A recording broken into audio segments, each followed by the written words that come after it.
thir tu zong zong te Isu Krista mingin chibai thabar ka han buk le vek a chu e then khat comment te minol thir sak tu te inza chunga lom thu kan soya then khat himin thir sak tu te zinga comment kalo muwa a o hi du thu sam lo ti ang deuh chi kha aum thina ati ngai na vak ka khelawa eng ber nge ni don ke ma hi chuan thei to pa volume sang le ri lang tura chi ri lang chiang tura han ti chu kaninan eng pon ro se ka thei top chu ron chuania a o po ring dawin ka aw a tu chun ka aw ring de umayang a volume hi chu a ring a thang berin karon ti in ka hia eng pon ro se thei top kan chu a zelanga ngai thatu lama tangin a o le thu le hla a khan fia lo lai le I think I can tiang tu lo chuan miron thil zel don ne kalom de tuk ti kha ma sa in lom thu kan sei du ole tu venia chuan tun kartan chuan veni hi ni nung ber kan tiang chu kron upload thei tur ani nga makara pokhian thotan thole angbel chi te chu kron upload thei don lo rong bol na ma chop kan nei ve du le ka wangin eng pon ro se venia chuan ko ran tun hi ko ran rapture hun ani ti pat 12 pat som panina ani dona chuta chuan voina kan thu pui tur chu voina kan thu pui turun kalma in kan zirtak zong zong kha chan dam na ne na in kung kaya sim na kan tia mo rilu thak na kan tia mo repentance ka kan zir ni chan dam na ne no chan dam na ne ne chan dam na hian repentance sim na nga yam ti kha kan zir zel khani vani apo chan dam na nen chau khan kan zir do na atul ni chuan chan dam na ni lo ti engron somayang ka soi lo re de chan dam na ne na khan a soi ka soi na ni ti kha ngai thatu ten in lo hiat kha kan du ma sa ni chuwangin kan lo zir to na chuan thu thum hluya sim na atong ka ma chu in ang pat sa pa kan ti po in repentance ani ti chuan mizo tonga chuan sim na kan tiang nge ril ru thak na kan tiang nge kha khani ta chu chu atong ka me in ang ma se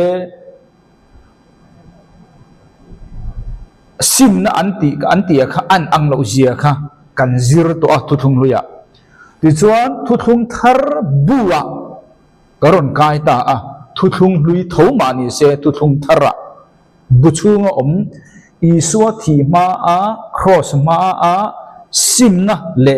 cross nuwa sim na abi takin tirkau de thilti bum sari ma a sim na kha kan zirta chu po chu in ang lo na khang zong zong khan la lu la khoi ta atoi zong la vek ta ila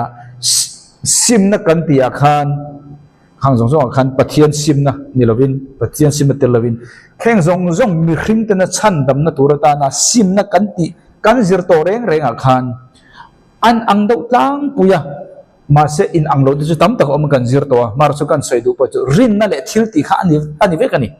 chan dam na turata ni o ka sei kha chan dam na turata na kan zir to zong zong sim na kan zir chung changa khan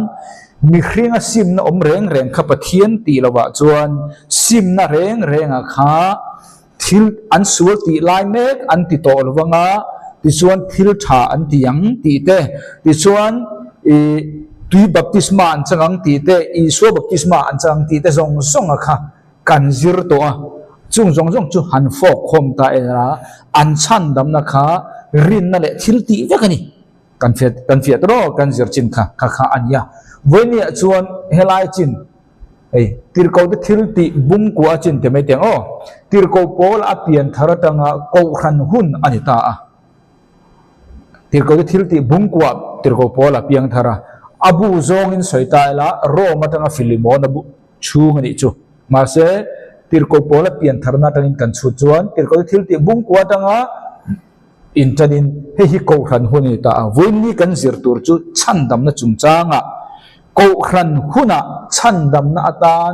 sim na kan tie mo ril ru thak na kan tie mo eng tong kam polo mang ta ela chan dam na tan ala tul zelem ti khan amma kha chuan chan dam na tan atul vek zia kan soya chan dam na kha thil ti nen a in kop vek ani kha mo helai te iswa ta chuan baptist tu zo hana khan iswa min chona baptist lo top a iswa po kha awana baptist sop khan ya ama point mi tam taka baptist ya isu ala lang no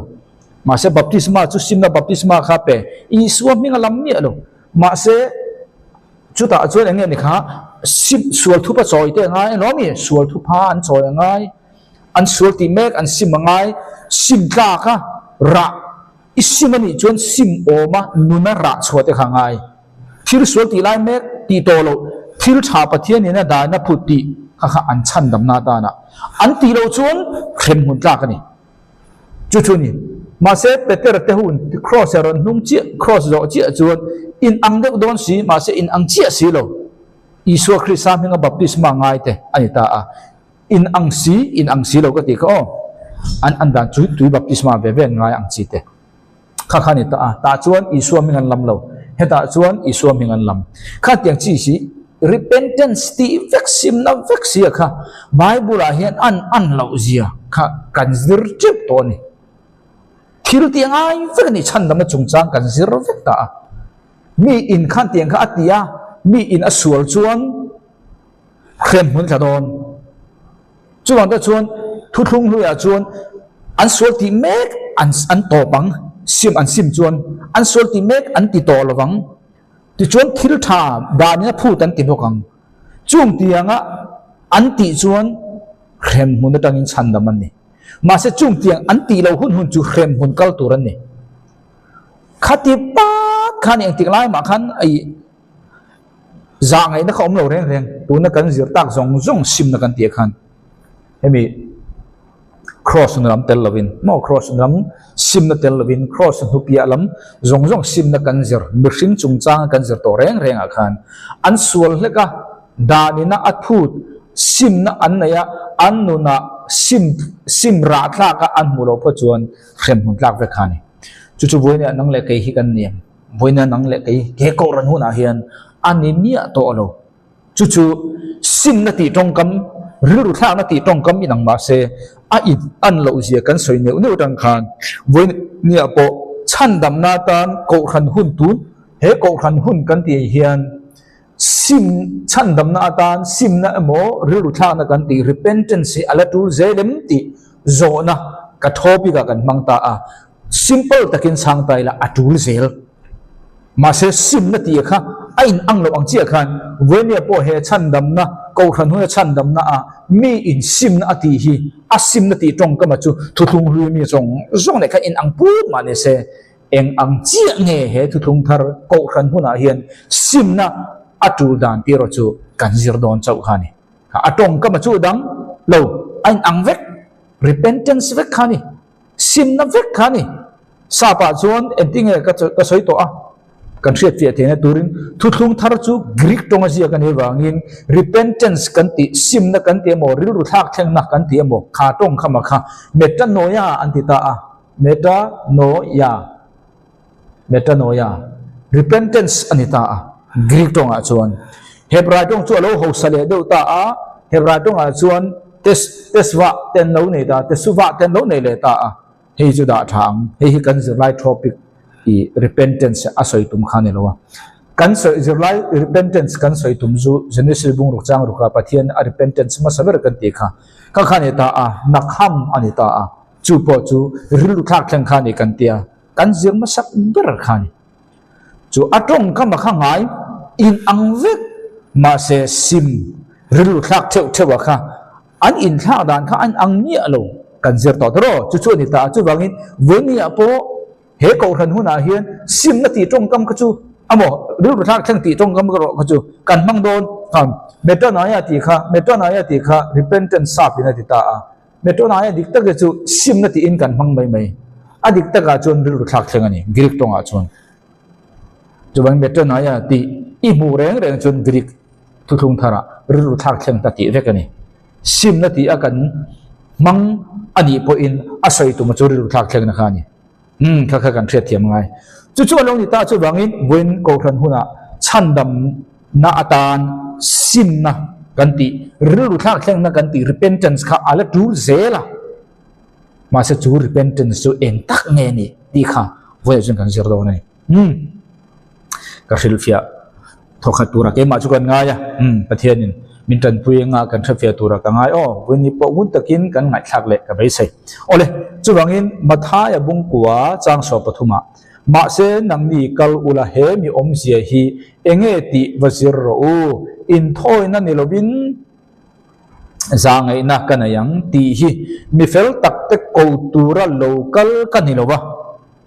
isu hian mi fel ko tura local kanilowati eng tura local nge kati ani ti ma se misualte ril ru thak kheng na lama ko tura local kani asin atia isu local chan hi enge kha misualte ril ru thak kheng na lama ko turin local tani he taringo pohin sir turwa tam em vone hen te min kan soi thau mai teng isu nen ting heti kha mi fel tak te lam turak local ka dilo isu nang ka mo lo che ke ma fel na hian kan chandam thei ti ho kha isu in an ru thak kheng thei lo enge ru thak kheng ma mo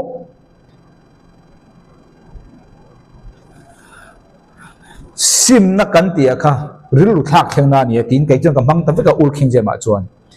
mi in a ru thak mi alo mi fel kan isu ka mo lo ke ma den ka fel na in ka that na in ka thil ti the na in ka dan som na in van ka kai thei ti mi in a ngai chung jong chu eng tik lai ma in isu a ma mo don lo chu wangin isu chuan misual te ati hi eng ang po misual lo ni ro se chu mi te chuan an ru an thak khenga khakhan isu thil tum ber chu misual te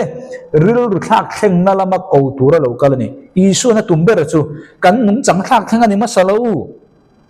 kan ril ru min thak kheng ma satangai isu ma mo mi ano ma ni ti thei anga kan in ngai na laga ta e khai isu tel lo chun ke hi van ka local thei mi alo ti ngai dan bin so so na kha athil tu mani e hi soi tum chu kan ngai dan min so som kan tia kha sim na tia kan bible le din kan sia dan kha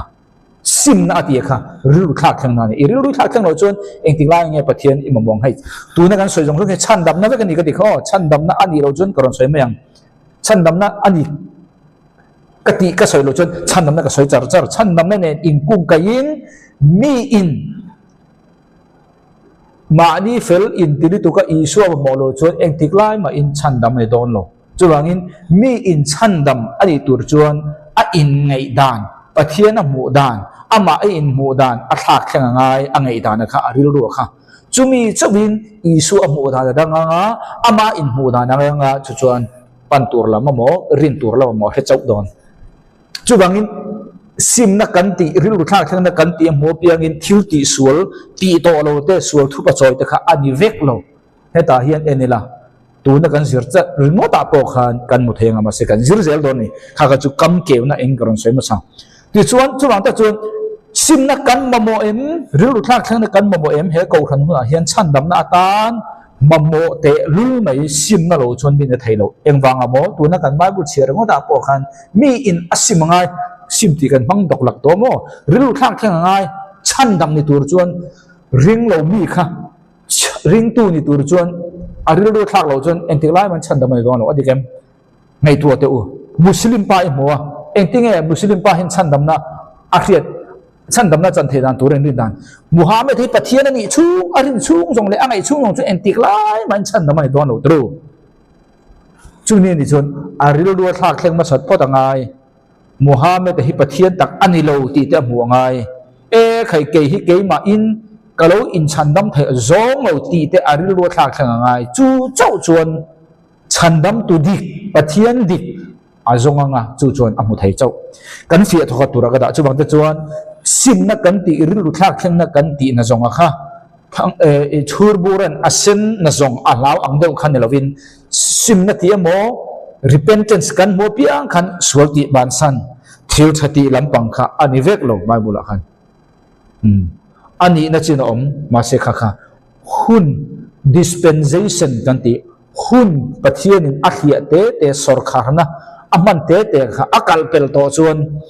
nimin kan hunga kan zira po atop na bera khan elai huna chuan peter te hu tirkau ti thil ti bung sari malama kha chuan tirkau ti thil ti bung ma salama kha chuan isu krista nin mo tui baptisma changa sual thu ban choi lo an ding ruan thak theng Isua kha Messiani ti an ringin Isua mingin tui baptisma chang tharau thiang ni ban chang ve ma se tirko thil ti bung som pakwa chon he hun kha pel to he dispensation kha helai dispensation juda hun chau ta na hun ruat ni me ka kha azo to nu khan tirko thil ti bung som pakwa a expire to he hun kha juda hu hun tur ta na pathian ruat kha expire to ti Stephen na lunga andeng luma kha an chan sunung ber ni juda hu tan chan dam na a expire to an hun kha helaya I andril ruan thak thenga mo andril ruan thak thenga an sima Isua menga tui baptisman changa tharau thil man chan lai khan heta ti ko thil ti bung masalama he ta ti ko thil ti bung so pakwa chon Johana baptisma changma sela tir ko pola khan an sima Isua mengin baptisma pe tharau thiang ni man chang to song lo engwanga mo ahun kha expire to chuwang ju tir ko polan lu chunga khu ta kha tharau thiam chang che chuwangin helai mi kha he ko khan huna hian iwa mang tiang chin mang mal a expire to tu wan piang than don chung lo kha ka soi ur dwer do chuni bible mi omolom ti na zonga kha voinia hin ko khan hun kan ti bi thiang lim lor ma zonga kan ke ni huna hian atlak vek lo ti kha kan thiet kham ka do ha de si hian in bol si mi ho pheng phung mi lu te na pheng phung pathian thu tan na be ve si tu ma van khem mun ta chan chuak si lo hian om thei don chu hanem ngai thua ka han aw non le ni chu ni ta chu bangin voinian nang le kei kan sim na kan he ko ran hu chunga sim na chu atong ka mai nang ma se adang de ril ru thak thleng na khani adang apo khan ril ru chun an ang vek kha a awa da chu ma se anni chu ril ru thak thleng chau khani lo thil ti ra angai sual ti mek simangai sual thupa choi ngai chi hang te khan kan je to tro ti khana ni ta luka bung som ni pali chang som ni le pasari luka bung som ni pali chang som ni le pasari tin Jerusalem atanga tanin churil ru thak thleng na le sual te su na chu nam zong zonga ama minga khil tur ania Jerusalem atangin Jerusalem chu juda te tangin tina tu kani churil ru thak thleng na chu churil ru thak thleng na kan ti chong mo repentance sim na tia kan theta ka sual te su na remission of sin sual te su na an anglo nam zong zong ati chu juda ho chok ani lo voinia nang le ke gentel kan ti hianin juda ho tel talwa khan da gentel nervin ko khan hun ti tur gentel hun ani lo chu ni lo ma se gentel hun kan hian ko juda ho kan nam chia anga juda po voinia ko khan a hian an tel vek chu bangin he ril ru thak thleng na thu hi Isua in juda ho po juda lo zong zong ne na po khil tur ati chu wang ta chon voinia nang le kei he ko khan huna hian chan dam kan ni na tan sim na tia kan do khiat thin metanoio Greek inanti change of mind ril ru thak thleng na kha chan dam ni lo te ten chan dam kan ni na tan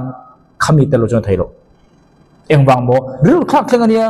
Buddhist pa ni lai rangin Buddhist Buddha hi pathian takani ti arin rang lain entinga Isu khria chu arin phayang aril ru thak thleng ngai Buddha amudan thina kha manami angwa mo ngai Isu Krista mana amudan kha mana amudan angwa amuwa aril ru thak thleng chawin pantur lamjok kha pan thai kan thiam dro chu chen aril ru thak thleng kan te chu sim na kan ti kha chu wangin awwa te khai nang ma se akal phung khan ang nia lo ani chuan sim na kha voinia mai po na lovin juda ho jinga po sim na kha apoi mo a chandam ni na tan voini ko ran na po sim na kan ti rilu thak thang na kha poi mo chandam na ni na tan sim na ti ro si repentance ti ro si rilu thak thang na ti ro si eng wo da polo bang ta ina anin ang lo dan tha kan zir thak pu to a mo an ang lo dan te kha kan zir tak zong kha soita ela chandam ni na tan sim na le thil ti kha an kop de rin na le thil ti sorry atem bra tui baptisma ka anang lo je chu kan zir vek to kha soi non ngai ka ruat to lo chu bangin rin na le thil ti ka ti khan ka soi ko vek ka ngai chu bangin chu lo ni ta voi ni apo kan mamo ti kha approve na ani chu bang ta chuan hei tir ko thil ti bung som ni tir ko thil ti bung som ni ni chuan tir ko pola bung ko a piang thara tir ko pola nge thu soi kan ngai thadon ta sim na chung chang ring lo mi te ne na tin cher tir ko thil ti bung som ni chang som hi tong in turun cher don ka soi kha tin kein eng tiang in nge nang ma ne na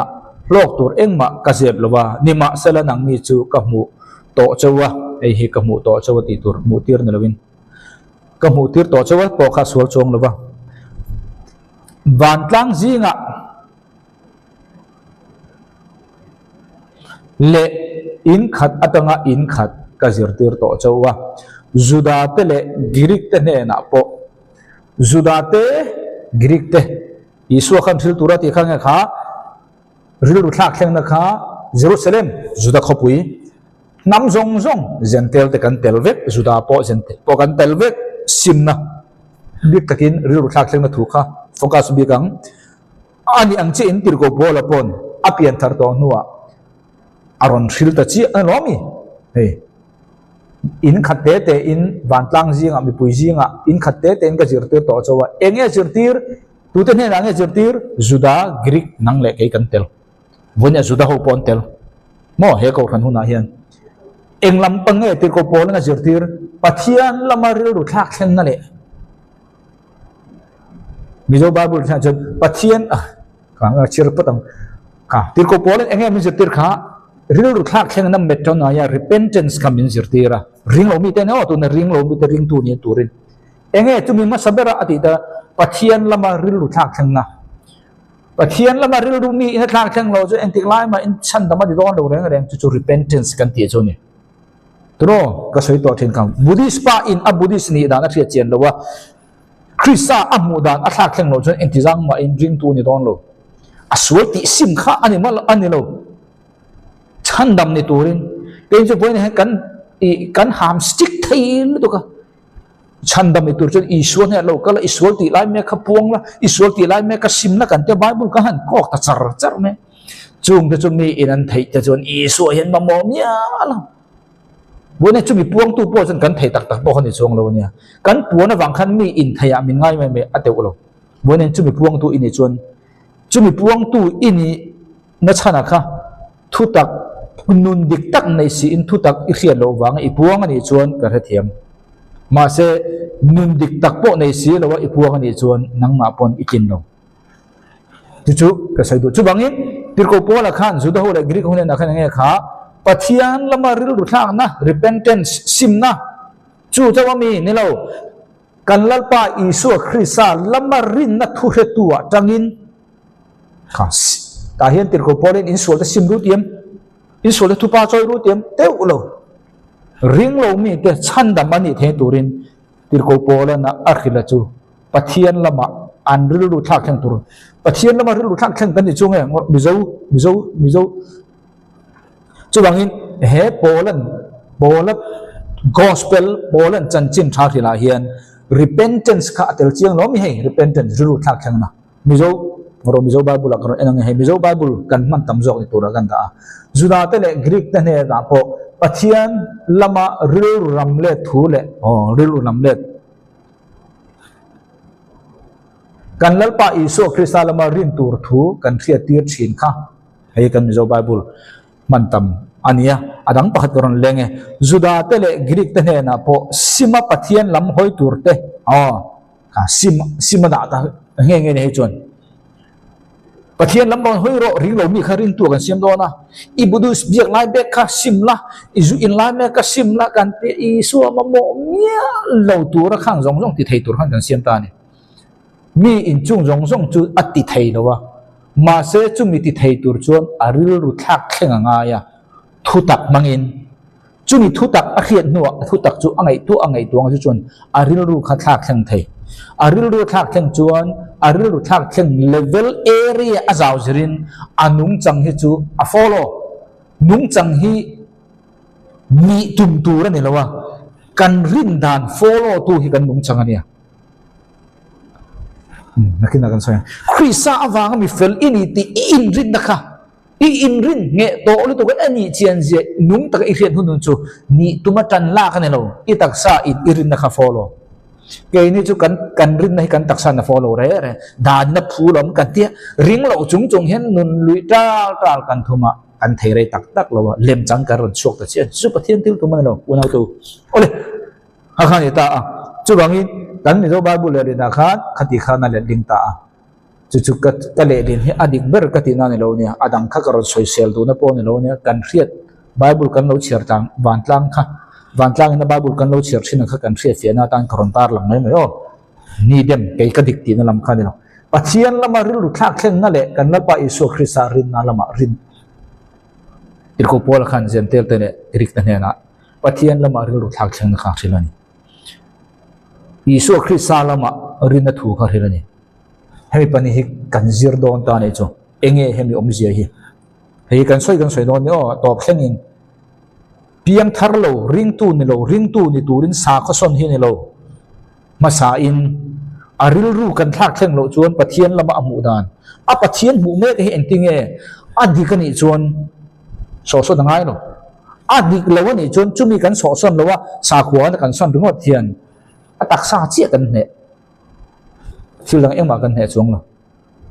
ka khani chu kan zir don ta chu bangin polan chanchin tha thila hian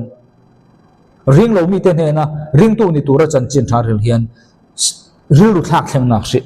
khila sual thu pa choi sillo in sual te sim tur ti khilo pathian lama an ngai dan thak thleng turin akhil chu bible chon metanoia repentance ril lu thak thleng na ati nang le ke po chu chi kha chun ke na kal chu bangin sim ril lu thak thleng na kan ti repentance kan ti hi tir ko pol nge hian chan dam kan ni theng tur ta na khil te jinga khil te lani kan he them te ro ole chu bangin hai tu na ni ka sapin testifying both to the Jew and also to the Greeks, repentance toward God and faith toward our Lord Jesus Christ. Ani chi pathian lama rilu thak thleng na kan lalpa isu Krista lama rin na ani chi hemi pani hi kan thil fia don enge pathian lama rilu thak thleng na hebrai bung ruk chang khachang hi vela pho khanin huang pathian lama sim na atiang enge pathian lama sim ti ka jon tu na ka soi hi ifia viau tong hebrai bung ruk chang khachang hi thabel kan chero omang boine kan soi tum jong hi kum sari har sana chunga sim na ti kan fiana turin kan kalme khania voin ko khan huna sim na tunan kan kalme kan chuta chuan hemi pani hi tuna kan thil fia dona amma sa in pathian lama rin na chuange pathian lama rin na kati pathian lama ril ru thak thleng na chunge repentance toward God tir ko pola kan apostle kan tir ko khan huna kan ban blian ber isu Krista te lawa chuan mo second founder of Christianity anti hial tir ko polan asoi hil tel hrim ak gospel pathian khongai na chanchin tha akhil khongai na chanchin tha akhil pathian lama sim na pathian lama ru thak thleng na ati hi enge ti kha kan zirma sanga anhuwa kan na pa isu Krista lama rin na ti kha kan kalyam pathian lama ru thak thleng na chu he ni tir ko ti thil ti mong som pasari chang som ni pretan ga chia don ama a chuan ke ni chu kan nunga pathian a chuan kan nunga kan che a kan ni na kan nei awangin pathian a poni na kan nei nangma ni la pho thiam te jinga then khat po in an soi to a ke ni po ama tha te kan ni awangin ama tha te sa pa chon offspring amanga ama tha te mizowin tha te ti kha bak nei heklo offspring chung yong je chung kha Krista bang pathian fa kan ni Krista bang pathian chi tha kan ni ti lam kha he hi na soi tu mane lo โคเวลมีริงนุ่งดำมาพอตัวแรงปะเทียนฝากกันนี่ตีนะสกปโจกะเฮมิท่าฮิสวยนานี่กันดูเดี๋ยวตัวจะวางอินโคเวลมีริงจงฮิปะเทียนท่าแต่กันนี่ริงตูนี่เลยดีเราก็สวยโลกันเทียบพอตั้งไงจางสมเหตุปะกวนนะที่ชวนเกนี่จูปะเทียนท่าแต่กันนี่จัดเจียเฮียนอันอังเจีย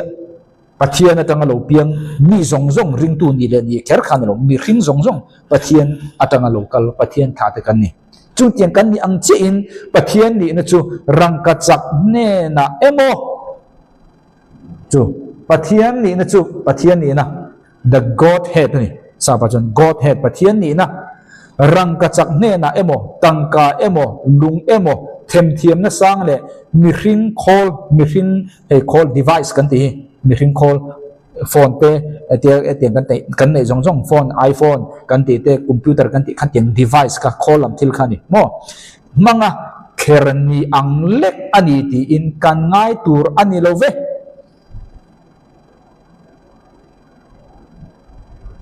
กันที่เดียมเต็มปัจเจียนละมาริลุทักเข่งนาติจุเงติโกโปลันมีริงตั้มมีริงเทียน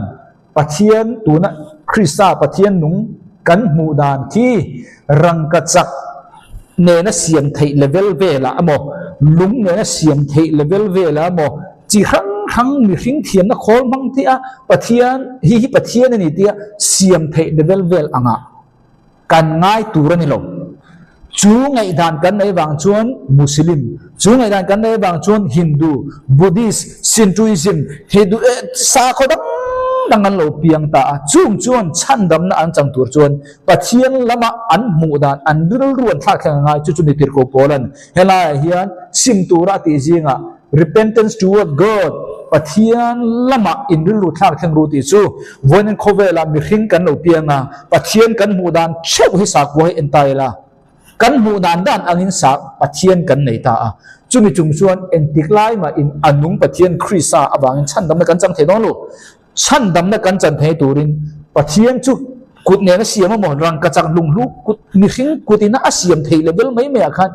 ไงเราตูร์จูไงดานะจังอินส่วนเราอุติขันติโกโปลนะปัจเจียนละมาริลุทักทั้งนาทีอสวยนะชุนี่กันที่ฟินกันรินจุบางอินเฮลัยมุนาเฮียนตีเราตูร์กติอ๋อไงเราตูร์มั่งไงเราตูร์ข้างเงี้ยจุบางอินปะเทียนละมามีริลุทักแข่งกันตีจวนปะเทียนหมู่ดานะคะอโศกสนจีนั่นนี่มีอินปะเทียนหมู่ดานะโศกสนเราจะเอ็นติงไลมันฉันดำมันโดนเร่งลงวันนั้นริงตูสู้กับพวกกันลุ่นลกริงตูเพียงทาร์โตฉันดำนะเบาไทยต่อเราจังตูเตเนี่ยนะปะเทียนฮีริงตูเตเข้มแรงทีนะอีบุพัดชวนปะเทียนฮีอีจุงอาเห็นสวลมาสติกมาอีตีสวลโดนแล้วก็วอดทีนอ่างอีบุชวนซิมโรติตรงกำกันพังไงอีริลุทักแข่งโรกันเตียงไงริเปนโรกันเตียงอีริลุอีทักแข่งโรจนปะเทียนอีหมู่ดานที่อีดำชูกินอีเจสวลโลเลยปะเทียนวัวด่านเนี่ยเขาขาดทั้งกัลง่ายอ่างปะเทียนอีบุพัดชวนนุนเซฟตะกินริงตูนี่สิยมเทอีริเปนนะอีริลุทักแข่งโรจนปะเทียนที่มินพังไอตัวปะเทียนนี่เอ็นเตียก็อมปอยคริสต์อวางันนะลุงโอยเตียขันมีอินนี่ที่เห็นริงตูเพียงทาร์ดิกตักไอจูไบเบิลอัสตาดีตักเห็นปะเทียนทุรุกอะไรตักเห็นอาริลรูนี่ที่นี่สอนนะมานะปะเทียนกับบุดานขัดทิลคมมักโลหัวมาสบุญเนี่ยจนอัฟปาปอุยโลวะจูโลอุยโลวะจูโลมินเปตูเห็นที่เราส่งมินโลเปพาลานี่ที่อังไงดานจวนอังไงดานข้าสอนตา repent นี่จูกันเดียวกันรอซิมมันนี่จูกันเสียตรงคำพังไกละใครปะเทียนนี่เกมาแก่งคอมไปแล้วด้วยมินวัวฮาร์สันมินปะเทียนอังกับหมู่ดานนะครับเพียงทาร์ต่อเจ้าตัวนี้เพียงทาร์บอลเกนชันดำนะจังต่อเจ้าช่วงเตียงกันลงในดานค่ะไบเบิลกันซิร์เชียนะจังอ่ะไบเบิลกันพงดีตั้งมาเกิดจังอิสุคริสต์อ่ะก็ตัวไอซงฮิตจะตัวไม่ดิลไม่จะตัวเรมบุญไม่เนี่ยเราโคเวลก็ดำช่วงไงให้พวกก็ตักษาอ่ะปะเทียนมินเรมตัวปะเทียนมินวัวตัวซงฮิอาลูงั้นนี่ที่อีเสียเจียงนะจังชวนสวลเซลตัวระเจเลนนะล้ำเนี่ยเราวินจูงอิติปัลซางอมปัวขบวงเริงสุตากาโซที่ขบวงตะกะเลงเด็บๆนะคะมินเชียมโซกลมจุดๆริงตูนี่ตินเพียงทาร์กดิ piang thar dik ta chu ni tin ril thak thang tur kan ne na engte thak thang tur nge bible dik tak zirte na dik tak mai ril thak thang kha o chu ve le ril ru ti zao mang che khan ril ru le ichu nga tharau thilim ichu nga mi ring tharau chen in zom le chen nei wangin tharau thilim in azalet na changa o aban wang ba khovel hi ringin chu ta ka chol ti kha inum alo don che o wene he soi dor mutam turu eng po ro se kan zir lai kan dul leng chu wangin kha ring lo mi ten chu wang chona nia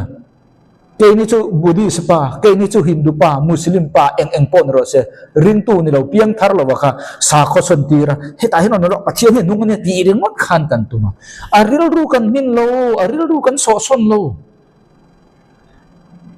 aril ru kan thak khang lo thu tak mangin aril ru iso son ni aril ru kan men ni aril ru atha khang ni chu ron lu su opo ti mala alu thau thawang ole jang som thum na tin pathian in he riat nan nei lo hun te hi a haidar thena nima selatuna hian mun tina mi zong zong ril ru thak khang turin thu apeta a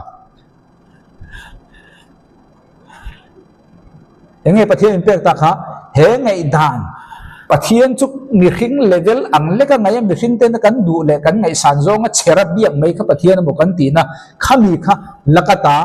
ril ru thak khem turin apuang ta ni chu ni tir ko polan zudane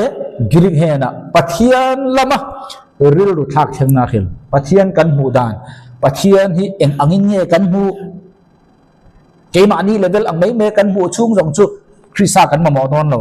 ho nge kan ngai san zong rang ka chang na siam la bi ai la pathian khami ngai da dang chuan sem hun kal tur kan ni chu bangin chu mi la ka ta chan da ma kan om the turin sem hun la ka ta chan da ma om the turin pathian ka mu da na kha ring tu lo chuan piang thar lo chuan ring tu ni lo chuan angai dan thak thang ai chu pathian lama simna ril ru thak thang na ti tir ko polan ni china kan cher tir ko thil ti bung som nia asoya khani kan hatiam tro jang som ni pakhat kha pathian lama ril ru thak thang na iso krista kan na pa iso krista lama rin na ti kha kan na thleng lo o ti chuan ani chuan ama chu aru to awangin chu mi ni ani chuan anem ne to chu mi ring mangin khovel hi finna a ro arel do na ni chu tatangin ani chuan mi zong ne na intiam na apeto a chu ta chuan ani chuan ama chu thina tangin atung ding to ani ti in ta hian kan hu chu thil pani kan mu ta a alomi tu na kan bible share khan tir ko thil te bung som pasade khan thil pani lak chu tur kan nei ta a hei chu lak chu ngai lo ka da o hei chu pathian fa kan ni mi ring zong piang thar le thar lo ka a thir lo mi ring reng kha hei chu ani chuan mi ring pum huap sa ko pum huap in ko ina ni chu ring lo mi te a huam ber chu ani ta a chung ho chuan chan dam kan ni the turin ka tu na kan thil fia me khi tir ko polan pathian lama rilu thak thang na ti khani ta a chu nge ti kan thil fia me ta rilu thak thang tur chuan enge kan ti tur pathian kan mu dan kha hami pani hi ngai tur ani lo enge ngai tur ani lo pathian ni na kha rang ka chak emo tangka emo lung emo mi hring khol emo thim thiam na sang ne na anga pathian kha ngai tur ani lo chu mi ngai dan ta chu thak ro khami kha ngai tur ani lo ti khani ti chuan chu ni ta chu wang tak chuan rilu thak thang turin mi zong ai ta azuda po zentel po eng mi zong kan tel ve kan ni chu wang khami akhan thil pani zir tur kan nei chu kan thia fe theinan ngai tur ani lo enga ngai tur ani lo kha pathian kan mu dan ne pathian ni na kan thia chia dan kha rang ka chakte tangka te lungman tamte them thiam na sang te le mi hring man ruwa khol chi sang thang manga dina biak thei level le ka ngai tur ani lo kha ngai dan kha ngai tu khat tiang kha ngai su khan tiang khan ruat su kha tiang ngai dan kha nei su te na ni apani na chuan rilu thak theng ai ta rilu thak theng kan ti chu nge pathian chung chang kan mu da na kha kan thak theng ngai chan dam ni turin no tu ne kan jir chan dam ni turin ni chan dam to kan la kai lo chan dam to ni chon piang thar chan dam koron te mayang chu wang hi mi ring lo tu ring tu ni turin chan dam ni turin tu na apathian mu dan hi anei lo ngai ti chuan pathian chung chang amudana aril lu thak thengai tro chu chu mi in apian thardona chan chin tha pian thana thu chandam achandona ane na tul chu hei ni chuwang in tir ko pol khan apuang reng bokani nang le te pon kan puan ngai tro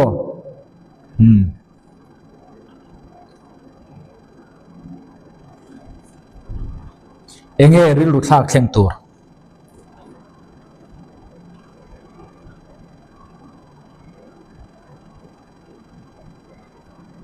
enge kan ril lu kan thak thleng tur pathian mu dana ril lu thak thleng tur pathian ang siam thei tura mi hringin angai dan kha thak tur enge kan ril lu thak thleng tur hala hian pathian kan mu dana kha kan thak thleng ang tro pathian anga mi hringina kan siam thei anga ngai dan kan nei kha kan thak thleng ang chubangin tuna kan bible chir jinga tirko polan pathian lama ril lu thak thleng na pathian lama simna atia kha sual thupa choi sim thil ti sual mek ti to lawa thil thati lam kha engma soilo pathian i mudan kha thak thleng lo o ring lo tu o chandam ni lo pa chandam ni lo nu chandam ini thei turin tuna pathian i mudan ang kha chon enti lai ma chandam ni don lo chandam ini theina tuna i mudan pathian i ngai dan kha thak thleng ro point pakhat na kan thiam tu ro chu chu pathian lamaril thak thleng ti khani kan zir kha kan thiam to tu ra kan da e kha to kan kan da ni chu chu wangin tu na kan zir ni helai tang ni ta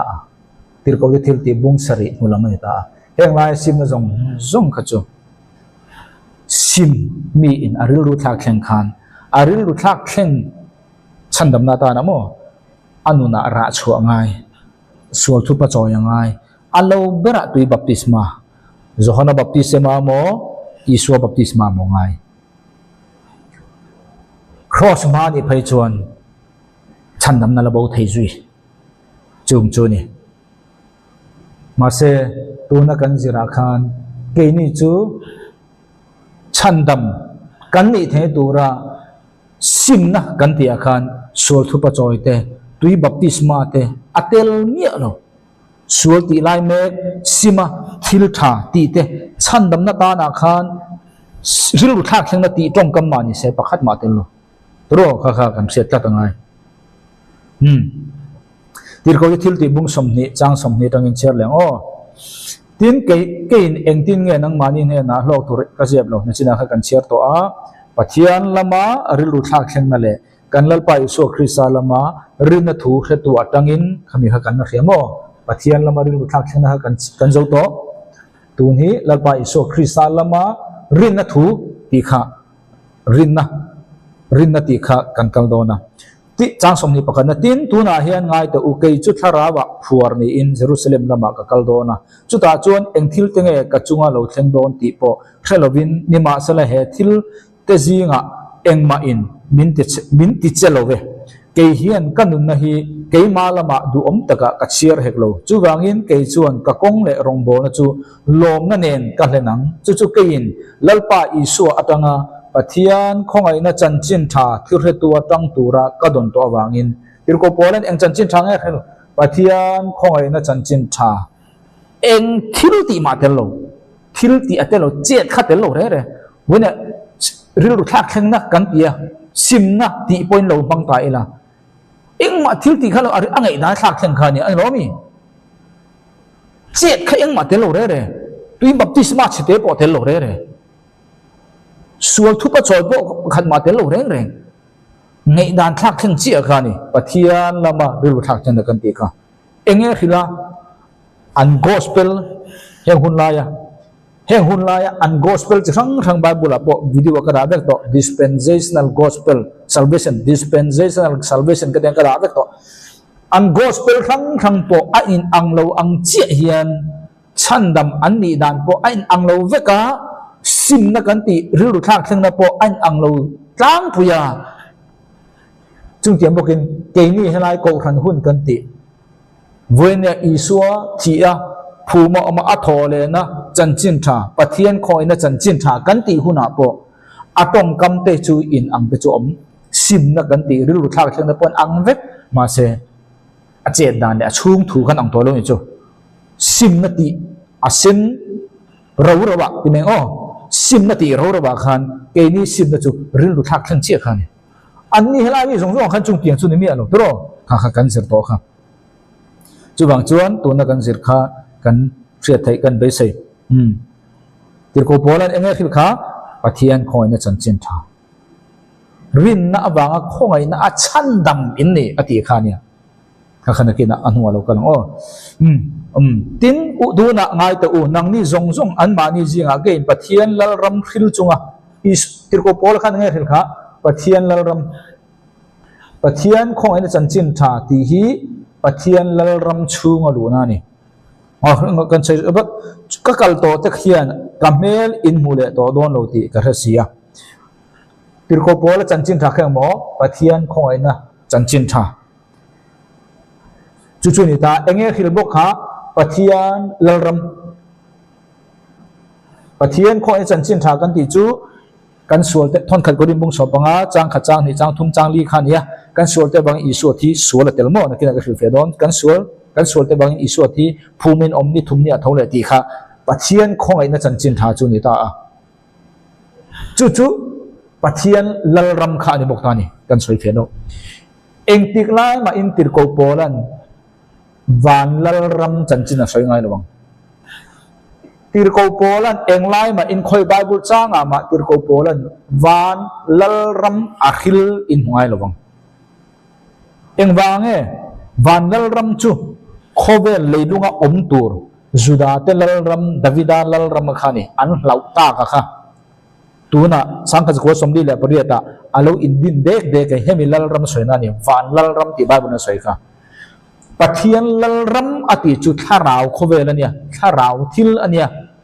วิดีโอตั้มตักกระสวยตัวข้างๆสบายบุษราเนี่ยขันเราเอ็นไม่รู้บ้าขันเอามังปะเทียนรำในตาแห้งซงอาเฮียนอีส่วนโลกขันวานละรำอารมณ์ศิลาเลยลุงอ่ะงาตูร์จุดาเตละรำขนานรำคู่ตูนมาชวนนั่นเองขนานรำหมด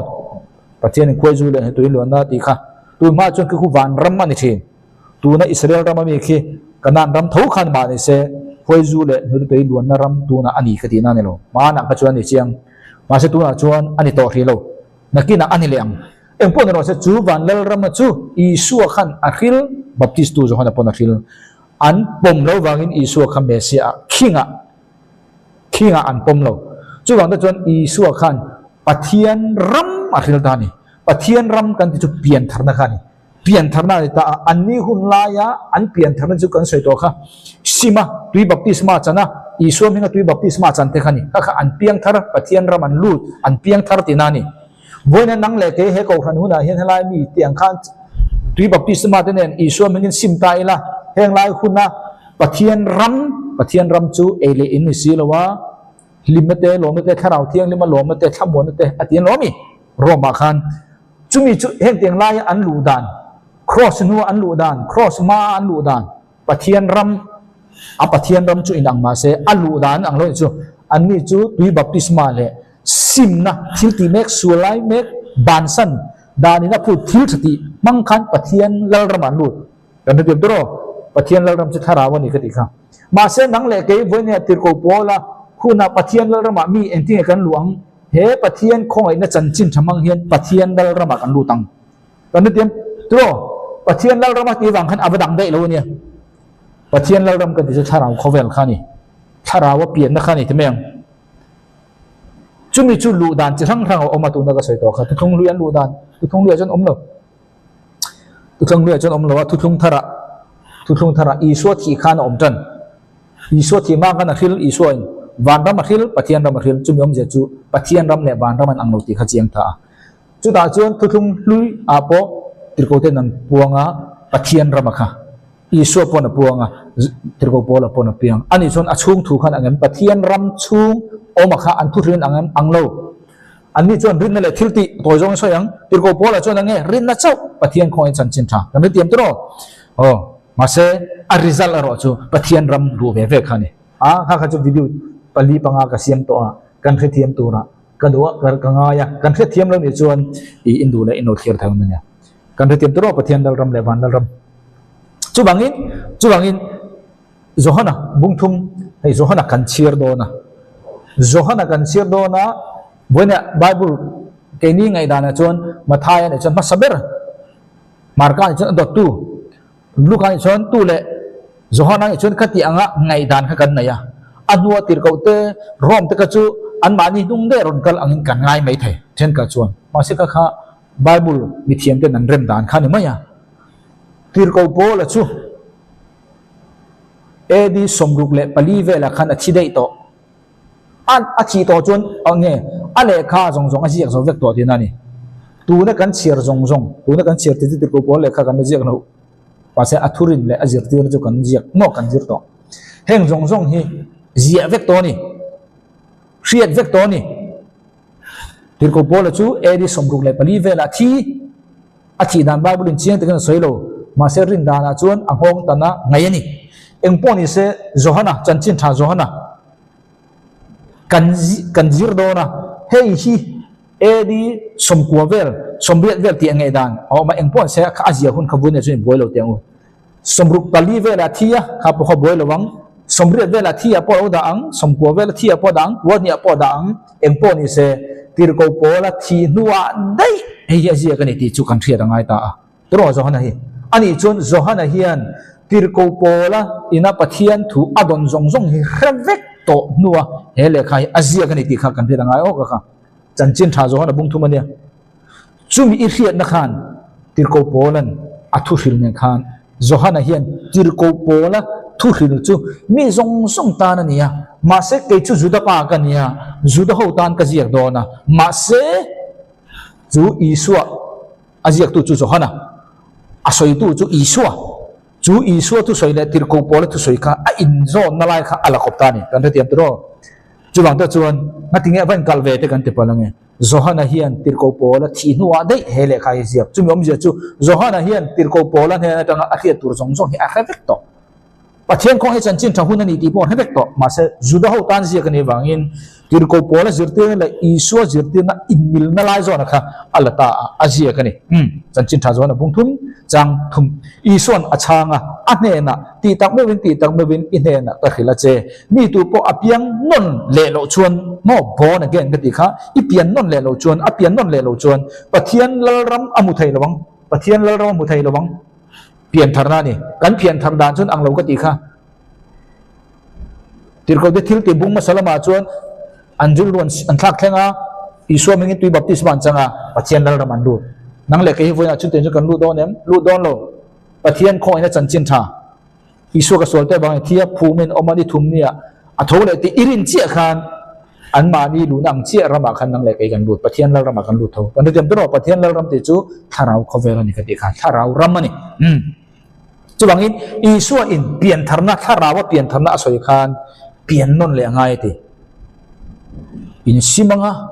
thu pha te in choi nga in sual ti lai mek in kal sana thil thain tim ti asoi mi lo ison isua tu soi tir ko pola tu soi ne khan an kai a in man phachi engwang mo azia tu Johana hian isua zui tir tu nia isua nu enkol tu nia athi dan po chiang tanga khriat ani lo zui edi somriat somkwa vela tir ko pola zirtin zong zong a khiat vek to nuwa juda ho tan tir ko pola zirtir ne na in bilin azia kan iwangin Nicodeman anena mi chu upat nu in engtingi apian le thayang anu chula empoi chu kan set ina isuan achanga ti tangmeng in hena ka hena chemi tu po tuya le tharawa apian lo chon pathian lalram chunga alu thailo pathian lalram ka ti chuang mo tharau khovel ka ti kha tharau ram anita a chuda chuan heta he entai la tuya le tharawa kan han mu de ka tui kan mu to chu tuya baptisma chang ngei tur ni ti khan kan ngei dana kha nei sa in kan chiar ta hi chi hi ni kan tia kan han nem hep hal ta thui mai ni chu Bible ne soi tak tum ta kan yem ti hi poi mo dik mai ne tuya le tharawa apiang lo chuan pathian lalram chunga alu thelo an lu thelo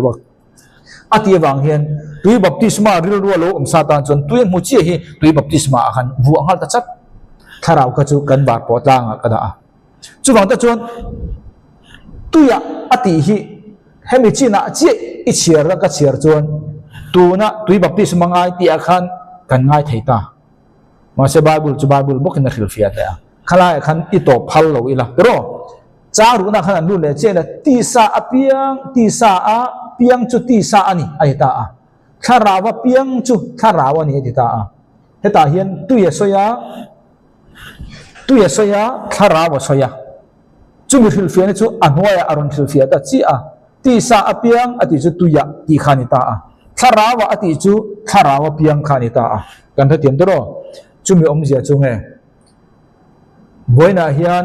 inu pum chunga tanga ti sa ilo piang chi kha tuya tanga lo piang ti na ni nu pum chunga tanga piang zong zong tui hor masa kal chuak vek nu zong zong nan ria soi ngai lo bible pun asia chu ti sa a I pian lo chen tingai pian thar thayang ti sai pian lo chen khovel lo khovela omro ti na ang tu kani ti sa in khovela lo piang masaro chu min nuwa tharawa I pian non chu angai chu tharawa I pian non dan tur chu hun te ino oma tharawa pian non dan chu heng hun lai chuan peter te ter ko thil ti bung ma chuan I juda ho an ni chuan isua an lo tha wangin an bil ruan thak khenga isua an pom je entir nan pi baptism ban changa chu ve le chun an tharawa piang thara pathian lal rama an luta voina nang le ke chu anti ang chi khan ti po ni mai la om ji om to lo achan chu he hun hi expire to dispensation thar kan kal to he hun kan kal to wangin tirko pola chan chin tha pathian khongai na chan chin tha isu he ka sul te bang thia phu min omani thum ni athoti thin lunga irina ika a ipuan cho chi khan bakina lo kalang chu vele nang le ke kan tharaw kha pathian tharaw thiang lim nen alo in kop le alo piang thar le ta chu vele nang le ke o pathian lal rama kan lut chu bang pathian lal ram ti kha mun khat kong khat chaw mo kan ti pathian lal ram tharaw ko vele nia a hun a dispensation azirin hun ruat azir khan lu dan kha pathian ya bo sai ha te khajon kan thiam tur ka ole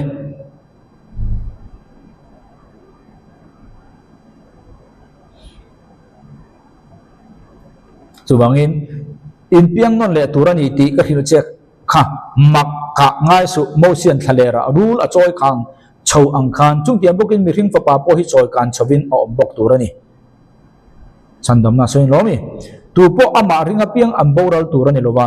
ma se chatuana nun na an nei zo nan chandam ni the turin I suwa tong kam nge zohana record turko pola zirtina ne na in ham tong chi in mil chi si ala ko pakha isua tong kama khan repent sin ganti ril ru thak theng roti kha om mia lo pian tharna khan an eng ani ho chu pathian an thebe ka an lo mi juda ho khan ta a juda ho pathian thesa anni repent anni simna ti ril ru thak theng na kan ti chu thil ti solai me ti to lo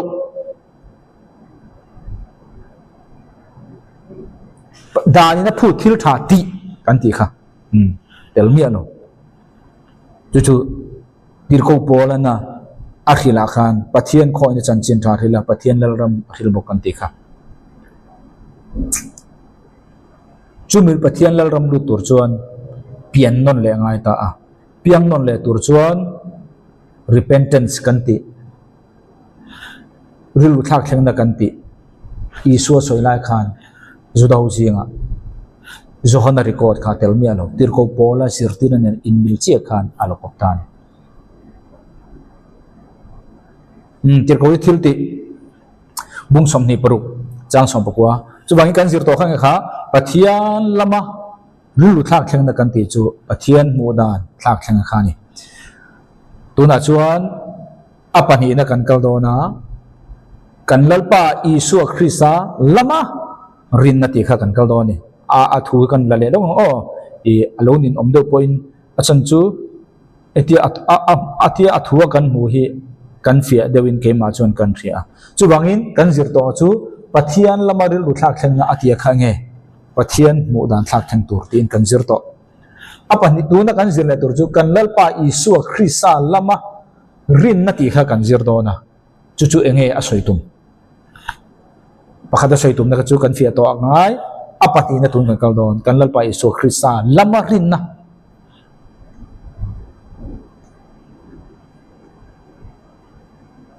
chu der ko thil ti bung som ni paruk chang som phuwa khan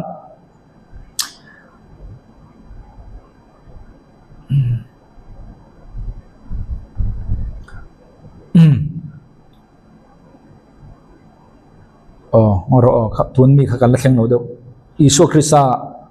Krista kan la pa Isu Krista lama rin na ti ha kan la thleng no do kalo sei sol palo pon ro che pathian lama ril thak theng na kha kan le lok tir ko thil ti bung som ne pro chang som pakwa chuta olal pa Agrippa tir ko pola kan lal Agrippa nen ma chona van lam in lar na lama hian nial rual kan ni leinem ni ma sala Damascus tanga anni ne na le Jerusalem anni ne na ka in entir ma sabera Judai tuipui kam zong zong tuan chuak le chuti laya zentel te ne na anni chuan ril ru an tha ka zentel te le mo Jerusalem anni ne na le Judah le zentel te ne na an ril ru an tha ka pathian lama ril ru pathian lama ril ru thak theng kan ti chung kha apakhan na kha tir ko pola na ril ru thak theng na khila pakhan na chuan pathian lama ril ru thak theng na tir ko thil te bung som ni kha apani na chuan kan lal pa Isu Krista lama rin na kan ti ta tu na pathian lama ril ru thak na kan ti chu pathian mu dan thak theng kha ani kan tia chu kan la sei chung chung ta me ka tir ko pola na khila ril pathian lama ril ru thak theng na Judah ho zinga bo Jerusalem zentel te zinga bo orhil ta a chumi akhil bang chon anni chon tir ko pola na ril ru thak theng na akhil lo nga thatu ta chon ril ru an thak thenga an pathian dar nen rangkachak nen lungman tam nen mi hring then thiam na le mi hring kholam thil thiam technology thiam na manga dina biak tura ngai dan kha an thak thenga chuta chu to pem pathian lam an hoya pathian mu dan kha mana khan Muslim pa khan Muhammad kha pathian alo ngaya Buddhist pa khan Buddha kha pathian alo ngaya Hindu pa khan ama pathian tam ta kha pathian alo ngaya chungti an sa kho tam ta khan an lo ngaya chu an betalo lopa ma setir ko pola chuan pathian lamaril ru thak theng na khilta an pathian dik lo zia khan lovin kan pathian adik zia khil kha tang pui thuin balat soi tai la chu chuan mi te khan khai chu pathian tak ani zok don mangeti an thre ta ngin an ngai dan pathian an mu dan khan so son ta chungom ja chu tu na an biak me pathian an mu dan kha dang ta ni chu chu ni an bil ru thak thenga an repena kan tiang chu an repen ve la khan ta khan chan da man la ni phalo pathian lam man lo hoya ani chia kha pathian bel tur dik tak mai Krista chandam tu lam rin tur dik tak mai aron rin nu chia kha nya chandam man ni chia kan te tem ro chu bangin sim na kan thila kha eng wange eng lama sin le tur nga isol sim go iti la me khani to su isu in sa sim go ti lam pang kha ani lo pian thar turin pathian lama angai dan kan son thai phot chu mi nuwa pathian lama hoi don chau khani tru ring lo mi ni o tun kan soi he ring lo mi chu ni ta ril ru thak thleng na awanga om na tho te anti turani heda hin chil chi chum kan mu pakana chon ril ru thak thleng tu na an din mun me ka kha an thak thleng chak chu ta mai chon chan dam an ni phalo kan ti kha pathian lam an lo hoi chi pathian lam an ron bel chi chan dam tu lam ron bel chi chan dam an ni ta chi chan dam an ni chi na nuwa chuan chan dam an ni chu eng wange ril ru thak thleng wange lo mi an ril ru thak thleng na khan ti ra hoi tur lam hoi tira hoi tur lam a hoi na an hoi na chuan chu hoi tur lama an hoi na pa khan an chu om tharau thiran thil ti theina wangin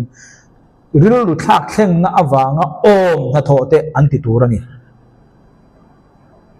sim na tlak in ra ru ti nang khani kan bible man tama zon sim zia tirang turin an nu na alang turani thil chi thum ani chu kan de tro heta hian thil chi thum kan zir chuak ta a ril run thak thleng pa ni na pathian laman hoi apathum na chuan an hoi tla wangin an ril run thak thleng ti nai ta a an ril run thak thleng ra ani ta a pathian laman hoi hi chumi an ara chuan an nuna om ziaron nei ta a sim tla om mo ril run thak thleng om na tho de kha an nuna lo om ta ni ke ni chu hei hi chan dam ni na tan ril run thak thleng om na tho kha kan zir to jong jong thu thung hluya cross ma te ani ma se voi ne ke ni chu chan dam kan ni to awangin ril run thak thleng om na tho kha kan ra chu so ko ni kan de dro chu bang ring tu nu na han la lokang voi ne hen apoi mo sia hi ring tu nun tu chu piang thar chan dam ni chiang takani ka soi iril ru ithak thleng lo chon tu na ini ngai ba khai ni don no be sei du su mai son thei don no ma min son tir tu pathian lam hoi tir tu kong dik lam hoi tir tu ma son na lam min pan tir tu hi chu me ma in thil pakha do ngai iril ru thak thleng ngai i pathian thu bu dan tu na mi kha i thak thleng lo chon tun ba kha i step tu rom no i ma son ngai pathian thu i rian na khan iril ru thak thleng ang che chumi iril ru thak thleng na chon nia hoi tir tur lam cha hoi tir don che kal tir tur lam cha hoi kal tir don che krisa ap mi tha initi i in mu ma lo chu tha tur ani kan si tur ani lo zul sai kan he don kan dik tur ani ti te chu a thu in i bai hat via wang ma se ti thei nei nei lo a chan jeng wa mo iril ru thak thleng lo i fiat mai mai kha ni iril ru thak thleng lo lo thu tha hian tu ma siam thalo ril ru kan thak thleng huna krisa awanga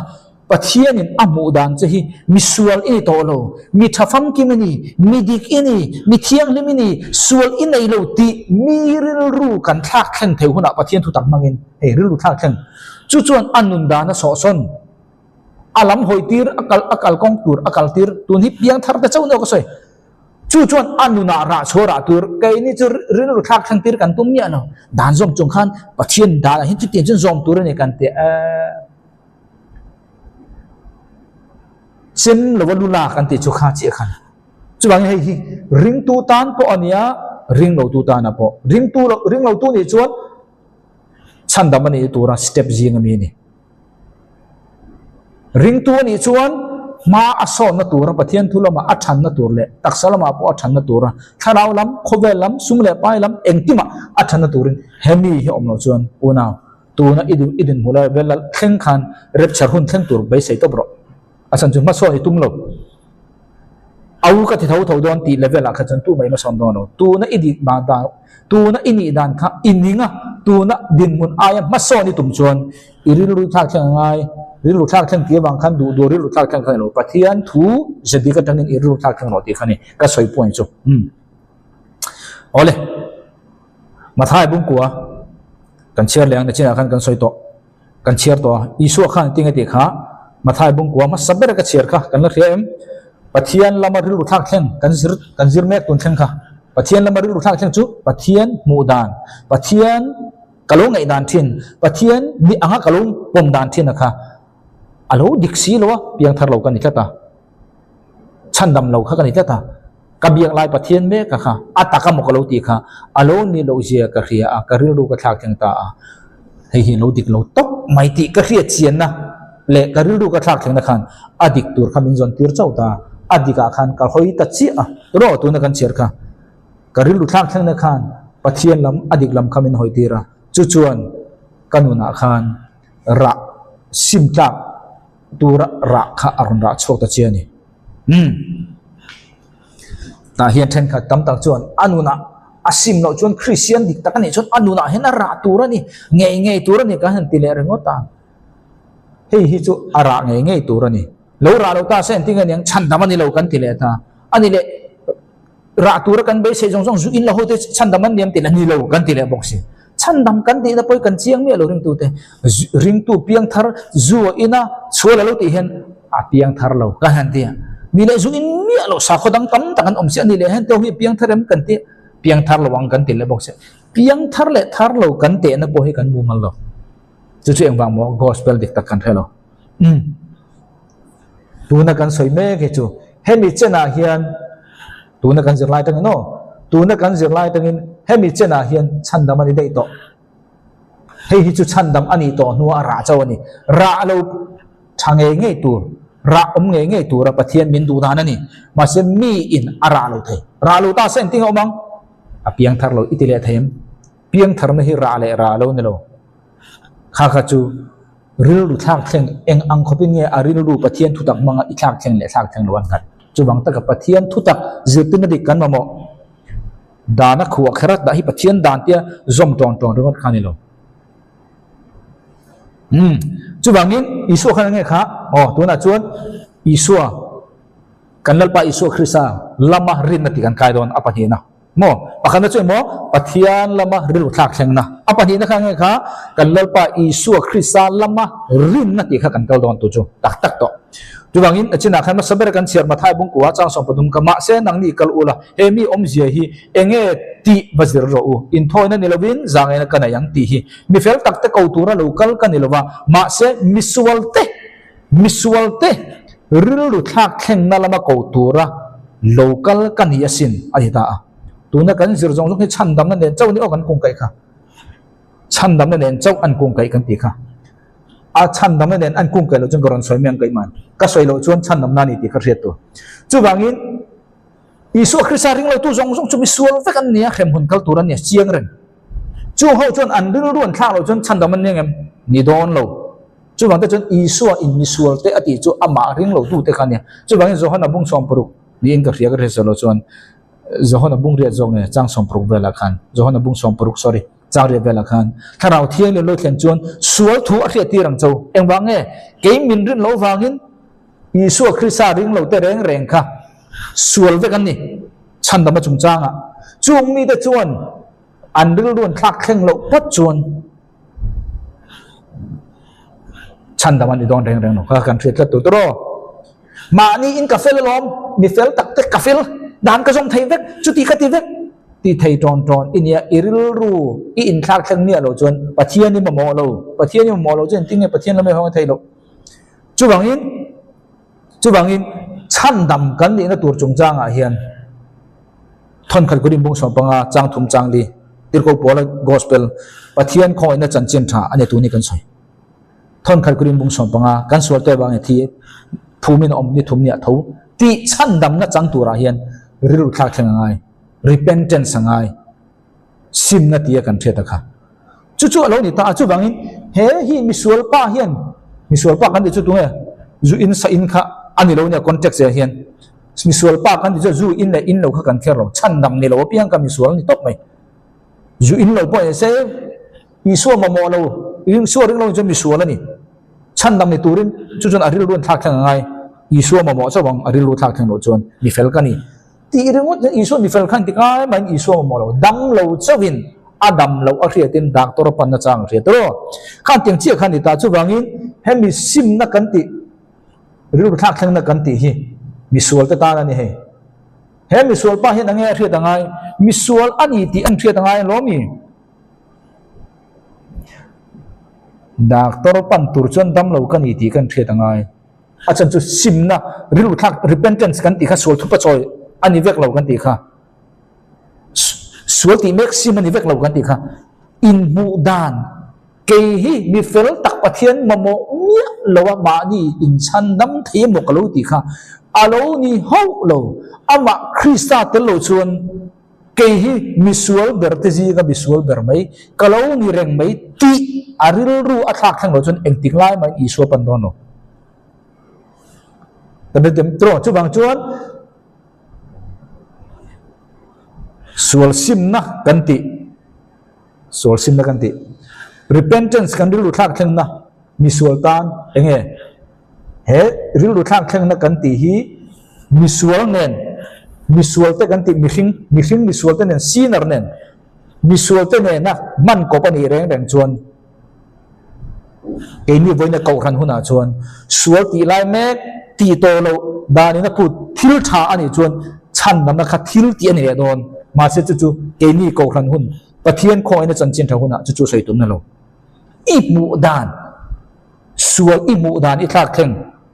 ke hi misual kani khrisa karin lo wangin eng ang khopwa mi fel ma ni la mi ring mit mua Krista mua chuan mi sual kani ti mi in sual konga angai dan amu dan athak chi kha chu ni kan hitim dro mi sual te ril ru thak theng na lama ko tura kan ti kha chu chuan Isu Krista lama rin na min ai tir chau don adikem idam lo chon doctor hian lu lo idam lo chon doctor hi pan don lo mi sual ini ti idin mu na hi Krista tel lo wa I in mu dan sual lama iril ru iso son lo chuan eng tiklai ma in Isu Krista Calvary cross itan atho sak na zong zong hi ibamo lo chu ban da chuan chan dam ni tur chuan sual lama ke mi sual piang thar lo hi mi sual kani chi ka ngai dan ka thak thang na chi khan tu nge min ma mo tir don ta tu lam nge ka hoi don tak ti khamin pan ti ta che ro chu bangin tu na ke ni na repentance ril lu thak thang na kan ti sim na kan ti hi sual ne na sual chung chang ril lu thak thang na kan ti kha ngay dan thak thang ani sual chung chang kal san kan ti chu sual ti lai me ti to lo wa kha nia hei hi tu na kan zir la ya sual ti lai me ti to lo wa kha ani lo sual chung chang ka mu da na kha mi tha e bok lo in tia mi fel mo ko lo in ti kha mi sual ka lo ni ti na lam zonga rilu thak thang kha asoi na ni chu chuan Isu Krista Calvary cross na tho kha min mo tir kan sia dang chu bang chon an ang lo hemi pani hi sual chung changa rilu thak thang kan ti chu sual I mu dan mi sual lo ni Krista tel lo chon ti khani sual chung changa kalsan kan ti chu I sapa chuan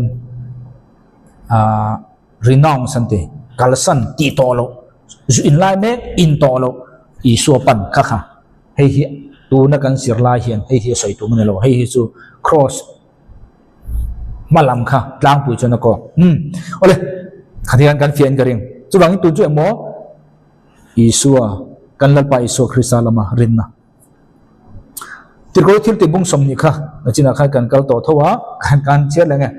pathian lama ril lu thak thang na enge kha pathian kan mu dan kan nei dan thak thang tur mi in pathian tu na abiak mek adik lo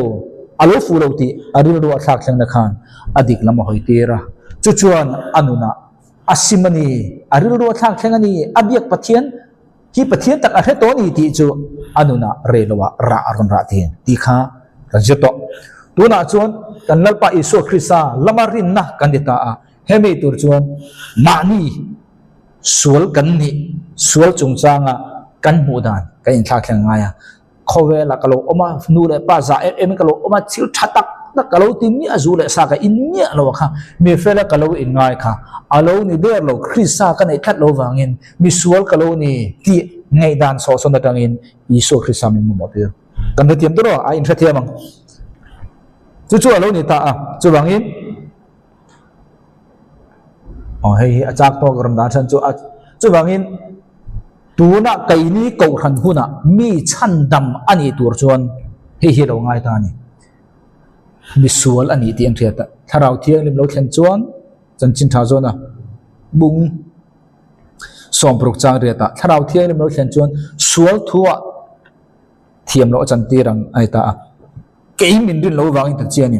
chu wang tu po Isu Krista ring lo reng reng chu mi sual amu dan hi zu in chau hi mi suala mo nga ya eng ma ti lo in khom zat ani lo pole sa kho tha thil tha ti hi mi sual lo wa angai dan kha Isu Krista nei si lo chan dam nei si lo wa kha ngai dan kha thak thenga Isu Krista ring lo chan dam lo po chu mi sual kan ni ti thla thang ti ngai dan thla thang kha pakhan na ngai tun ke ni ko ran no chan dam turin apa hi na chuan repentance toward God pathian lama ril lu thak thang ngai chu chuan la chu na kan zir to kha kan ngai dan dik lo zong zong kha thak thenga pathian taklam pan tur kha ni tro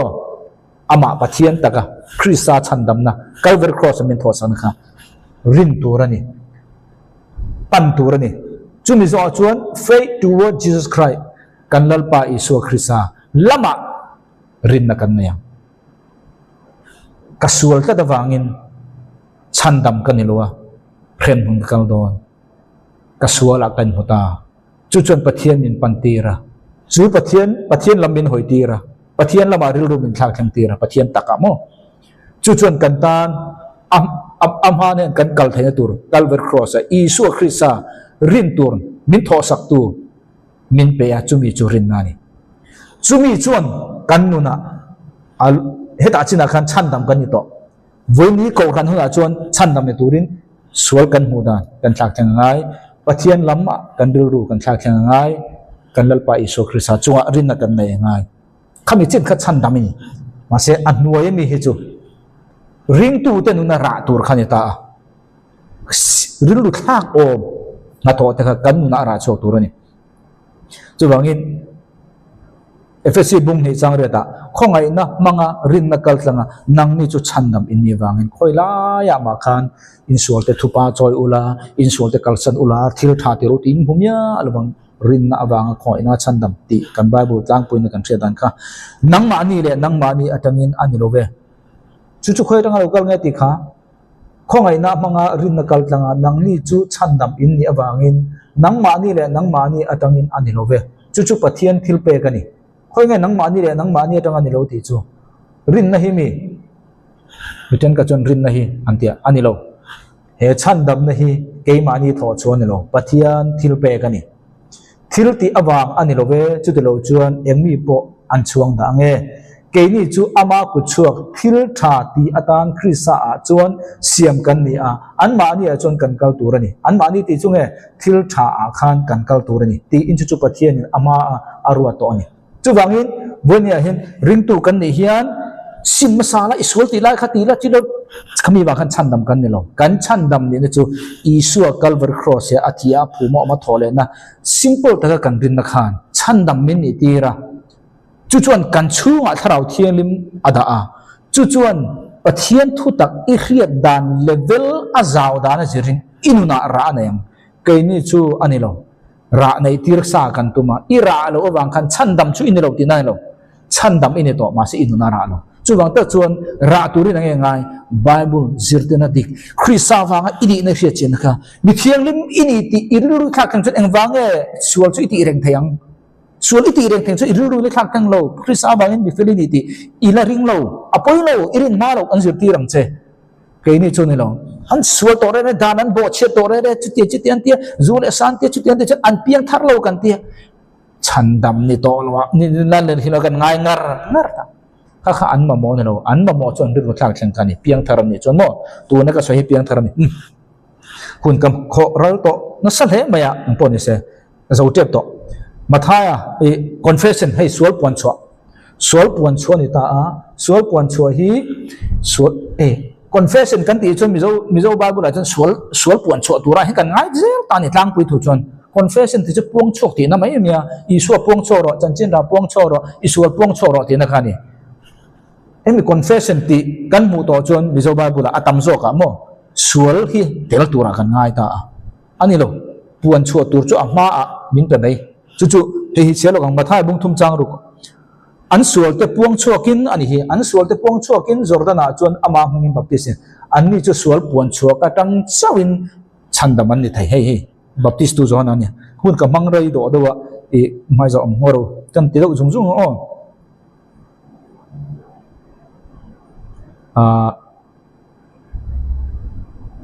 empon ni se chan chin tha chon abung kha chang khat kan sual te chu kan puan chua chuan kan mizo Bible kan sual te thu pha choi kan sual te chu kan puan chua chuan kan sual te ngai dam tur le fel lo na zong atanga ke ma ni ti fai tur ani chu arin omina felani bonia hian mi tam takin he kan buai ta he mi puan chua chung chang hi chandam ini na turin isual thu pa choi eng ma ngai lo tun ko than hun a hian zohon te hun lai che angai kan kha chu kan zir to soi ngai lo tun ko khan huna irin na kha I chandam ni na ni inu na ra cholo chu kha chu thudam ni chumi tur chon Bible zirtu na dik idon mu na nga ya I riat anga I chon iril ru thla thlenga ra meng kha chu engma khep turom lo thu tak thu thazirti tu inei le nei lo chau kha chu ni irin le rin lo chau khani chuwang chon hemi ani le kan sol thu pa kan choi chon he po hi video ka siam to a boine mi tam ta ni tin sol thu pa kan choi sol thu pa choi tu chon I khoi lai ber ne sol ti lai khai the tangai chumi hral pa ka sol te ngai dam ro te nak tu ka I sol thu kal phung khe tak tak la boinen ring tu hian thil kan ti sol lo ka te lo nia pathian mit mo lian pui chatuan dei sol ngai dam to kan nei ni tin thil kan ti sol thai itil ti so bang pathian rem dom me lo che rem mun po tlak don lo che ma se pathian ne kan ka relationship tharau thil mi kan ka relationship chu chon dang ngai thai chumi chu ani wangin iril ru nam lo chon lalpa bin ngai dam ro iti po kha poi chong lo iti lo po na poi chong lo apoi mo chu ngai dam ni ti irin na kha poi mo sual thu pa choi reng si lalpa chumi chu kalo ti suala chu te chu kalo ta hau pola ma se angai dam na chang le chuang mi ano chu ai chuan I puan le puan lo ain apoi mo chu isual ti khi o kha kha man ni khan chu ten chon kalo ti pala ni mo van poi ve alpa me ngai dam to long to kar cha nang ma khan isual iti I khia ta kha poi mo bera ma se chu mi rualin isual khrisa bang ngai dam to ini ti kha poi mo le sol khami ni lo chen hei hi pathian chan dam ni na le ni na lo ni lo wa kharau thian lim le na ni tin kan nu na in pol na ni ho ti khan du to kang chu bangin rom bung enge kan puang kan te chu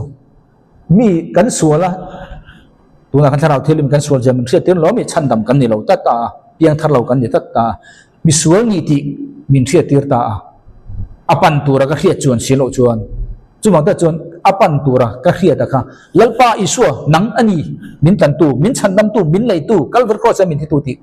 ka recognize ka khia ta kha ngai ta chu chunia puan chua kan ti kha sual ti na ani vek lo chuwangin mizo bible chuan rom bung som chang kwa ika in lalpa chu ipuan chua ani ika in mizo bible ika in iso chu lalpa ni te ani lo ul khing je ma chon ika in lalpa iso chu ipuan chua acha chu misual ni ti kan thia chandam kan ni lo ta dawangin pat ka sual kong kan ka mu dan tla khleng ta ani le tunge ka tu ram nge ko hoita kang muslim lama mi ko hoita kang Hindu lama mi ko hoita kang tunge nilo kan lalpa iso krisalam chu kapuang chok ne lalpa nang himin chandam tuini nahi kalber cross ka ta na thia phuma thole na omti mi in arina tanga puang chwa khani chuwangin puang chwa ti confess bu wanga sual ti na khani veklo ato naber kain lalpa iso puang chwa lalpa minglam tahian an angreng mo lalpa zohana le janchin thajona bung khachang som le pakhat pathian le khatu in tu po ama ringa piang chu ti mol phon ni lowang atia judat le greek bi tekara inti khanna engma reng omlo anja achunga lalpa chu lalpa pakhadania ama lam tu apiang te chunga chuan kong engkema a hausat ema wangin ange ama lam tu te chu tu na kan soi khan chandam mo kani kasual je kan khria chuda che chon lalpa nang himin chandam tu nang hi kalver cross ka ta ni thitu ti ka puan chhuana khani ro empon ra se asai da ulaka no retiam don ni ngai thatu zong zong te lalpa tharimal som theu choro se kalome